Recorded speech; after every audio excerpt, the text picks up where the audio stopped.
안녕하세요. 요셉이 보디발의 아내에게 유혹을 받습니다. 오늘 본문은 창세기 39장 1절에서 10절입니다. 1절. 한편 요셉은 이집트로 끌려갔습니다. 보디발이 요셉을 그곳으로 끌고 간 이스마엘 사람들로부터 요셉을 샀습니다. 보디발은 이집트 사람이며 바로의 신하인 경호대장이었습니다. 한편이라고 한 것은 38장 유다 이야기로 잠시 끊긴 뒤 요셉 이야기가 다시 계속 이어지고 있음을 보여줍니다. 보디발을 이집트 사람이라고 국적을 밝힌 것은 당시 이집트는 본토인만이 아니라 외국인도 높은 관직에 오를 수 있었기 때문입니다. 이러한 제도는 후에 요셉이 이집트인이 아닌 셈족 계열의 히브리 사람임에도 불구하고 총리에 오를 수 있었던 한 가지 요인이 됩니다. 2절. 여호와께서 요셉과 함께 하심으로 요셉은 형통하게 됐습니다. 요셉은 이집트 사람인 주인의 집에 머물렀습니다. 여호와란 단어가 본절 서두에 등장함으로써 본장의 주인공은 요셉이지만 그 배후에서 실제적으로 삶을 주관하시는 분이 여호와란 사실이 분명히 나타나 있습니다.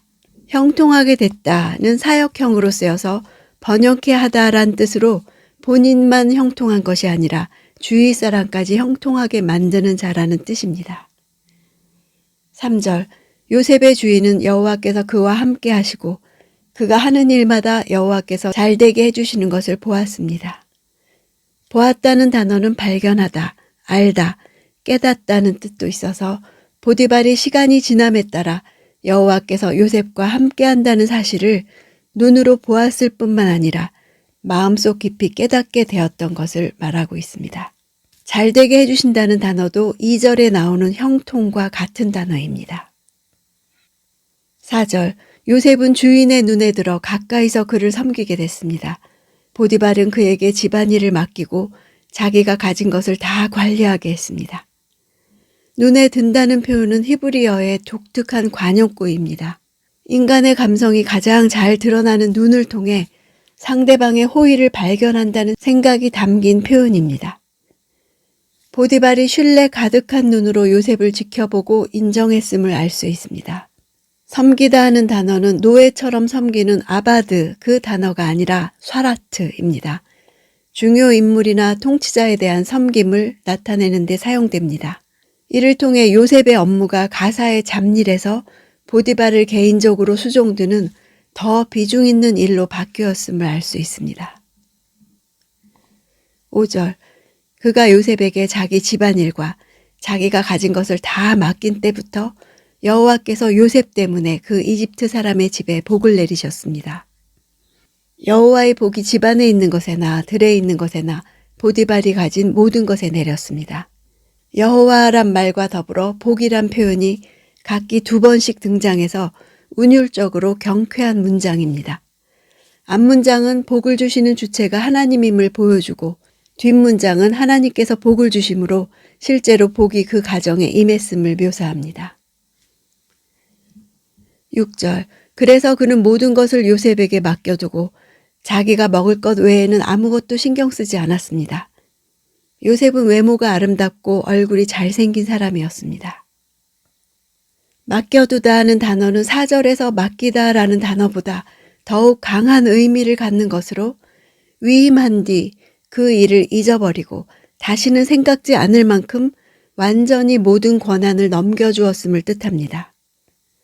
아무것도 신경 쓰지 않았다 등 본문의 모든 단어는 거듭 보디발의 신뢰와 위임이 절대적이었음을 보여줍니다. 이 같은 신뢰를 얻게 된 원인이 근원적으로는 하나님께 있었으나 2차적으로는 요셉에게도 그 원인을 찾을 수 있습니다. 먹을 것을 제외한 것은 이집트의 법이 외국인의 음식 관리 및 식사 시의 합석을 금했기 때문입니다. 뒷부분에도 나오지만 더욱이 요셉은 이집트인들이 부정하게 여기는 목축업을 하는 히브리 출신이었기 때문에 보디발의 식사 문제는 주관할 수 없었습니다. 외모가 아름답고 얼굴이 잘생겼다는 표현은 원어로는 하나의 단어입니다. 외모로 번역한 단어는 신체 자체의 아름다움에 초점을 두고 한글로는 번역되지 않은 단어가 있어서 외부에서 바라보는 사람의 시선에 초점을 두었습니다. 즉 요셉의 외모가 신체 그 자체의 균형미를 지녔을 뿐만 아니라 사람들이 보기에도 멋있고 아름다웠다는 뜻입니다. 7절. 얼마 후에 주인의 아내가 요셉에게 눈짓을 하며 말했습니다. 나와 같이 자자.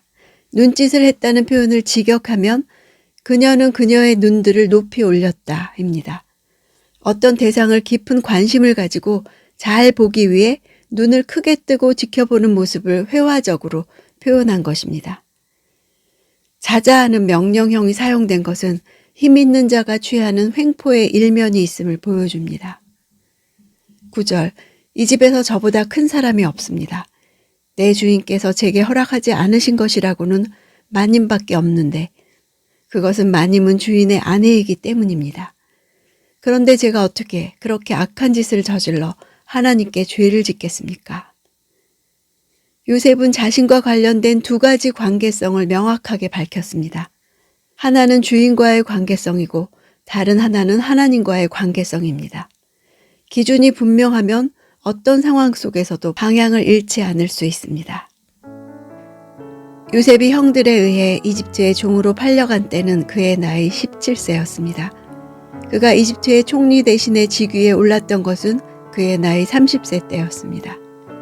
13년의 노예 생활을 한 시간은 세상 물정조차 제대로 모르는 17 나이의 한 어린 소년이 자신에게 거듭 닥쳐오는 부당하고도 기막힌 시련에 끝내 좌절하고 영영 침몰해버리기에 충분한 기간이었습니다.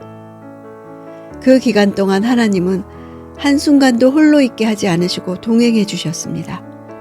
요셉의 인생 역정은 하나님을 진정 깨끗한 마음으로 의뢰하고 절대 의존하는 한 영혼이 하나님 안에서 작은 일에 승리하며 얼마나 위대한 삶을 살 수 있는지를 보여주는 영원한 표상이 되고 있습니다. 무엇이 요셉으로 하여금 그런 위대한 신앙의 삶을 살게 하는 것일까요? 그것은 하나님께서 꿈을 통해 주신 신앙의 확신 때문입니다. 요셉이 형들을 만났을 때 제일 먼저 그들에 대해 꾼 꿈을 생각했다고 했습니다. 요셉이 꾼 꿈은 그로 하여금 어떤 환경에 처한다 하더라도 절망과 좌절에 빠지지 않게 막아주었습니다. 또한 그 꿈은 유혹 속에서 그를 넘어지지 않게 지켜준 기준이요 힘이었습니다. 위로부터 온 계시는 하나님께서 주도적으로 이끌어 가실 청사진입니다. 우리도 날마다 큐티를 통해 하나님의 꿈을 함께 꾸기 원합니다. 그 꿈은 나의 삶과 신앙을 거룩하게 지켜주며 이끌어가는 원천적 힘이 될 것입니다. 날마다 새로움을 경험하며 성장하며 결실을 맺게 할 것입니다.